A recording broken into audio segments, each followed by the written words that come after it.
Hello everyone, this is Sakshi. I welcome you all on मेहनती बच्चे। आज के लेक्चर में हम मार्कफेड का जो एग्ज़ाम 25 अगस्त को कंडक्ट किया गया था उसका पार्ट 2 डिस्कस करेंगे। इंग्लिश और पंजाबी का सेक्शन बच गया था इस वीडियो में, उसी को डिस्कस करेंगे। जो भी आंसर्स मैं आपको बताऊंगी इन दोनों सेक्शंस के, वो एज़ पर माई नॉलेज है। ओके, हो सकता है ऑफिशियल आंसर की में कुछ चेंजेस हों और आपको कुछ हो सकता है अलग लगे, तो आप उसके अकॉर्डिंग देख लेना। ओके, मैंने वैसे अपनी तरफ से कोशिश की है कि बिल्कुल करेक्ट आंसर्स हों। अगर कोई चेंज हुआ तो आप एक बार चेक कर लेना। सबसे पहले जो 74th क्वेश्चन है उसका आंसर मैंने कल बी बता दिया था, ये गलत है, इसका आंसर सी आएगा। ओके, ये मिस्टेक हो गई थी। अब हम स्टार्ट करते हैं सबसे पहले इंग्लिश से। सबसे फर्स्ट क्वेश्चन है, Charlie's mother is cooking breakfast for us tomorrow. इसमें कुकिंग पूछ रखा है, क्या है? कुकिंग जो है वो एक वर्ब है। Okay, then second is I was pleasantly surprised when she showed up at the door unannounced. Pleasantly का पूछ रखा है, ये वर्ड क्या है? ये एक एडवर्ब है। याद रखना, जिन वर्ड्स के पीछे ly का यूज हो वो जनरली एडवर्ब्स होते हैं। Okay, then third is hey, put that down. Hey का पूछ रखा है, ये क्या है? ये इंटरजेक्शन है। जो इंटरजेक्शन होते हैं वो ऐसे वर्ड्स और फ्रेजेस होते हैं जिनको कुछ एक्सप्रेस करने के लिए यूज़ किया जाए, चाहे वो सरप्राइज का एक्सप्रेशन है, चाहे वो पेन का है, चाहे वो प्लेजर का है। ओके, जैसे हे है यहाँ पे, उसके अलावा ओ या वो, ये भी इंटरजेक्शंस हुए। Then fourth question is, fourth और फिफ्थ में हमें बताना था कि इनमें से कौन से करेक्ट स्पेलिंग है। ओके, फोर्थ का आंसर आएगा ए एंड फिफ्थ का भी ए आएगा। देन 6 to 7 क्वेश्चन में हमें वो वर्ड्स बताने हैं जिनका सेम मीनिंग है जो वर्ड दिया हुआ है उससे। ओके, सबसे पहले सिक्स्थ है स्टिंगी। स्टिंगी जो वर्ड है वो उस पर्सन के लिए यूज़ किया जाता है जो बहुत ज़्यादा कंजूस हो। ओके, इसका सिमिलर मीनिंग का वर्ड आएगा B, that is misery. Then squander, squander उस पर्सन के लिए यूज़ किया जाता है जो बहुत ज़्यादा अपना टाइम या मनी को वेस्ट करे। ओके, इसका आंसर आना था सी।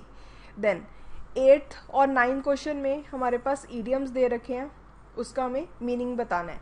सबसे पहले है to eat a humble pie. To eat a humble pie का मतलब क्या होता है? विवश होना, किसी से माफ़ी मांगने के लिए। इसका आंसर आना था B. Okay, then 9th is every trick in the book. Every trick in the book का मतलब क्या होता है कि अपनी तरफ से हर प्रयास करना जो आप कर सकते हो किसी चीज़ को पाने के लिए। ओके, इसका आंसर आना था बी। देन 10th से 11th क्वेश्चन में हमारे पास एक फ्रेज दे रखी है और उसको अंडरलाइन किया हुआ है, उसका मीनिंग बताना है। 10th है John's promotion is on the cards. On the cards means कि कोई चीज़ प्रिडिक्टेबल है, उसकी पॉसिबिलिटी है कि वो हो सकती है। ओके, आई थिंक इसका आंसर डी आना चाहिए।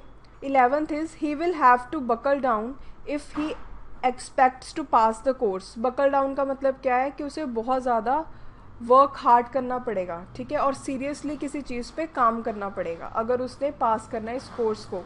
इसका आंसर क्या आना था? बी। देन 12 to 13 में हमारे पास ईडियम्स दे रखे हैं, उसको कंप्लीट करना है। सबसे पहला है my grandfather was as pale as dash when he entered the hospital. As pale as a ghost आना था। Okay, it's been raining dash all day, I am afraid the roof is going to leak. ये तो test series में directly दे रखा था question. Okay, इसका answer आना था बी। देन 14 to 15 क्वेश्चन में हमारे पास रिलेशन दे रखा है और उस रिलेशन के बिहाफ पे हमें आंसर देना है। ओके, एक्सपेल, आउस्ट, इम्प्लाइंट का आना था C, that is embed. Okay, then 15th is grind, crush, demolish का आना था A, that is decimate. Then उसके बाद 2 वर्ड्स हैं हमारे पास, इसका हमें एंटोनिम बताना है, मतलब ऑपोजिट मीनिंग का वर्ड बताना है। सबसे पहला वर्ड है हमारे पास अबेंडन। अबेंडन का मतलब होता है किसी चीज़ को छोड़ देना। ओके, इसका आंसर आना था ए, चैरिश करना, ऑपोजिट चैरिश आएगा। देन रिटेन, रिटेन का मतलब क्या है कि किसी चीज़ को रिटेन करके रखना, होल्ड करके रखना। ओके, इसका आंसर आना था B, that is release. Next है choose the best word to fill in the blank. I saw a dash of cows in the field. I saw a herd of cows होता है। Okay, then is that story would make a good subject dash a novel, for a novel. Okay, then 20th question है कि इसमें हमारे पास एक sentence दिया हुआ है, हमें 1 वर्ड से उसको सब्सिट्यूट करना है। A person who is easily deceived और ट्रिक्ड, इसका आंसर आएगा A, that is gullible. Then to examine one's thoughts and feelings, इसका आंसर आना था D, that is introspection.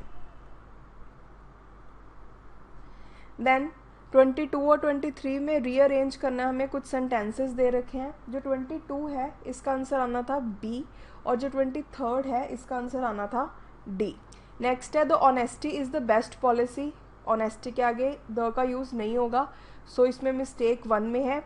Then the greater the demand the higher the price, okay, so इसमें mistake आएगी 3 में, because यहाँ पे द का यूज़ होगा। सो नेक्स्ट है पंजाबी के क्वेश्चंस, ये मैं डिस्कस नहीं करवा रही, इसका मैं जस्ट आपको आंसर्स बता रही हूँ।